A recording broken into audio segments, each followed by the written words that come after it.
Je suis Pierre-Célestin Lilango, je suis opérateur économique. Je viens de rentrer au pays. Je suis resté longtemps à l'extérieur, à Paris. Ça fait plus de 25 ans que je n'ai pas été au pays. Je suis revenu ici en 2021, depuis que le président Félix est au pouvoir. Il nous a demandé, nous de la diaspora, de rentrer au pays pour travailler. Et je suis content depuis que je suis rentré. Donc j'ai retrouvé mes racines. Je suis quelqu'un qui a beaucoup travaillé dans ce pays. Et surtout, j'étais connu dans les sports. À l'époque, j'étais vice-président de la coordination de Vita Club, président de la section football. À l'époque où les gens avaient connu Vita Club au Brésil. Donc nous sommes les artisans, moi et mon frère Pelé Mongo. Donc on a fait la pluie et le beau temps ici. Donc on avait innové au niveau du sport congolais. Et voilà, aujourd'hui je suis revenu et je suis dans les affaires privées. Et ça me fait plaisir d'assister aujourd'hui dans ces colloques de la Chambre de commerce du Maroc et de la RDC. Ça fait plaisir de découvrir les structures telles que la zone économique spéciale, in Malébo. Ça m'a vraiment impressionné.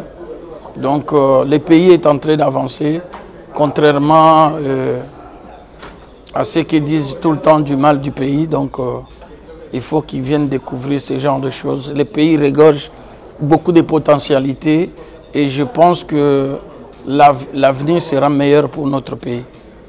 Et qu'est-ce qu'on peut retenir de ces colloques? Moi, je peux vous dire, ça m'a beaucoup émerveillé parce que de découvrir les échanges, et je vois vraiment qu'il y a beaucoup de Congolais qui sont motivés. Et d'ailleurs, j'ai découvert une dame là qui m'a beaucoup impressionné, qui est ingénieure en électro... C'était en électronique, je crois. Hein? Ouais. De son projet là avec des coques de la gestion de l'électricité dans des maisons. Donc c'est un grand projet. Et des initiatives pareilles, vraiment c'est encouragé. Et moi je sais qu'avec ce genre d'initiatives, le Congo va avancer. J'ai l'espoir vraiment que ce pays va avancer.